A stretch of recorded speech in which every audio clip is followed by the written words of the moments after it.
ہے, چلو آج کام نمٹ گیا, اب اس کو چائے بھی پلا دو اور ناشتہ بھی کر دو, چائے بھی پلا دو اور ناشتہ بھی کر دو. روز کا معمول یہ تھا 3 دن سے کہ ناشتہ کر کے یہ چلا جاتا, لیکن آج ناشتہ کے بعد دیکھا کہ وہیں پر باہر میں آنگن میں ایک چارپائی لگی, اطمینان سے ناشتہ کر کے چارپائی میں لیٹ گئے, چارپائی میں سوت گیا. اب یہ دونوں میاں بیوی پریشان کہ اب تک جب بکری زندہ تھی تو ناشتے سے کام چل رہا تھا, اب بکری مر گئی تو اس کو کھانا بھی گیا, تو بہت پھیرا ہو گیا. تو کہا کہ صاحب ارے جو کچھ ہونا تھا وہ تو ہو ہی گئی, بکری مقدر میں جب تک تھا بکری رہی, ہر ایک کو دنیا سے جانا ہے تو چلی گئی, لیکن یہ بتائیے کہ اب آپ کب جائیں. کہا کہ اب آپ یہ بتائیے جو ہونا تھا تو ہو گیا, آپ کب جائیے. کہا کہ سنیے ہم تو پہلے بولے تھے نا کہ بکری سے بہت محبت ہے, کہ ہاں بولے تو تھے. کہا اس وقت تک ہم نہیں جائیں گے جب تک کہ اس کا 40 نہیں پورے گا, جب تک کہ اس کا 40 نہیں پورے گا, اس کا چہلم نہیں ہوگا, اس وقت تک نہیں جائیں گے. بیوی اندر سے سن رہی تھی, کہا ان کو بنا لیا 40 دن رہنے کا حساب. وہ آگتے ہوئے گئی پڑوسی کے یہاں اور بکری کھول کر کے لائی اور بولی کوئی بکری لیجیے, اور وہ جو 500 روپیہ دیے تھے پھر 500 روپیہ الٹا لیجیے اور بکری لے کر کے جائیے, ہاتھ جوڑتے ہاتھ سے نہیں چلے. کوئی متعین دن نہیں, یہ 40 اور یہ 4 اور یہ چہلم اور یہ چہارم یہ کچھ بھی نہیں. والد صاحب اللہ کے پیارے ہوئے, ان کے لیے ایصال ثواب کریں, ان کے لیے دینی مجلس کا انعقاد کریں, علماء کرام کو بلائیں, علماء کرام سے دین کی بات سنیں, پیارے آقا صلی اللہ علیہ وسلم کی سیرت طیبہ کو سنیں اور اس عزم کے ساتھ سنیں, اس ارادے کے ساتھ سنیں کہ اس کے اوپر عمل کریں گے. ابھی حضرت مولانا اسحاق صاحب کا بیان ہوا, ہمارے کرم فرما حضرت مفتی سیف اللہ القاسمی مدثر العلی, جو آپ کے اس علاقے کے ایک مایہ ناز شخصیت ہے, جامعہ الاصلاح کبیر بھی کے جہاں پر ایک ذمہ دار ہے. آپ کے علاقے میں انہوں نے بچیوں کا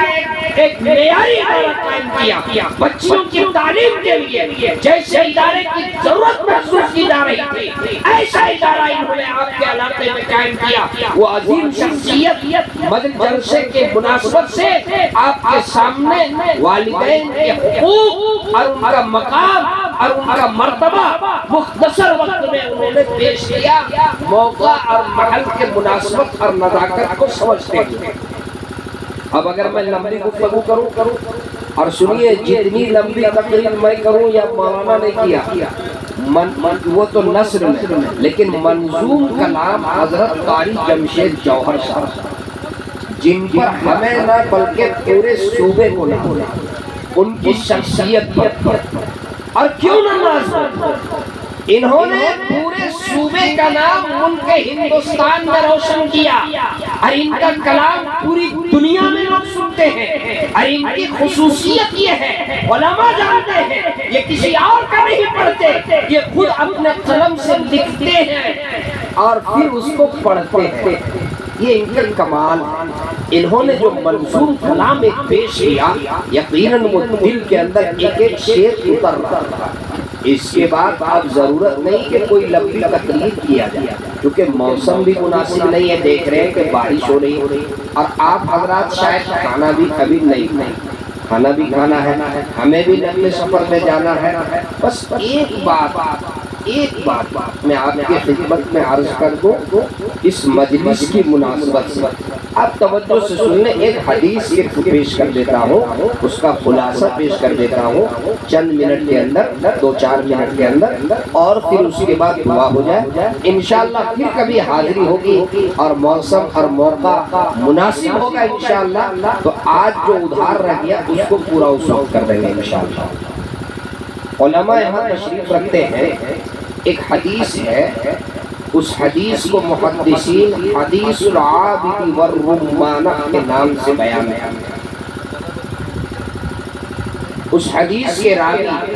جو صحابی ہیں غالباً حضرت جابر رضی اللہ تعالی عنہ، وہ روایت کرتے ہیں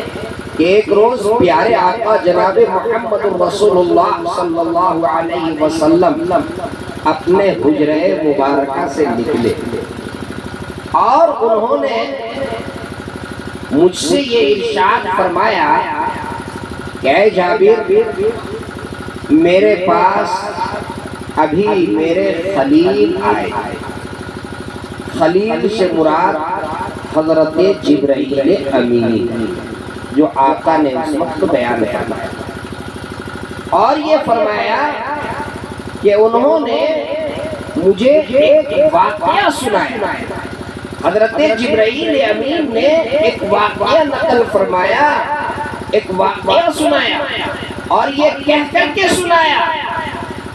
کہ جس نے مجھے حق کے ساتھ بھیجا ہے اس ذات کی قسم، والذی بعثنی بالحق، جس نے مجھے حق کے ساتھ بھیجا ہے اس ذات کی قسم، اس کو میں نے اس طرح سے، اسی طرح سے مجھے وہ اللہ نے بتایا جو میں آپ کو سنا رہا ہوں۔ پیارے آقا صلی اللہ علیہ وسلم سے انہوں نے واقعہ سنایا کہ ایک شخص جس کی عمر 500 سال اللہ نے بخشی، جس کی زندگی 500 سال کی تھی، اور اللہ پاک نے اسے دنیا میں ایسی جگہ میں پیدا فرمایا اور اس کی رہائش ایسی جگہ میں رکھی کہ وہ سمندر کے بیچ میں ایک ٹاپو، سمندر کے بیچ میں ایک جزیرہ، ایک ٹاپو، وہاں پر وہ 500 سال تک زندہ رہا۔ آپ سمجھ سکتے ہیں میلوں میل سمندر، درمیان میں ایک ٹاپو تقریباً 20 یا 30 گز چوڑا اور اتنا ہی لمبا، بس درمیان میں وہ ٹاپو، وہ جزیرہ، اور چاروں طرف سمندر ہے۔ وہاں اللہ پاک نے اس بندے کو پیدا کیا اور 500 سال اس کو زندگی بخشی۔ سمندر کا پانی کھڑا ہوتا ہے، وہاں کھیتی نہیں ہے، وہاں گیہوں نہیں ہے، وہاں دھان نہیں ہے، وہاں غلہ نہیں ہے، وہاں اناج نہیں ہے۔ ظاہر سی بات ہے اس سمندر کے ٹاپو میں، اس جزیرے کے اندر جو ہے وہ کیسے زندگی گزارے گا؟ وہ پانی کون سا پانی پیے گا؟ چونکہ سمندر کا پانی کھرا ہوتا ہے۔ پیارے آقا صلی اللہ علیہ وسلم ارشاد فرماتے ہیں کہ اللہ پاک نے اپنے اس بندے کے لیے، وہاں پر اللہ پاک نے اپنے اس بندے کے لیے ایک میٹھا چشمہ وہاں پر جاری کیا، پینے کے لیے پانی، غور سے سنیے گا، میٹھا چشمہ وہاں پر جاری فرما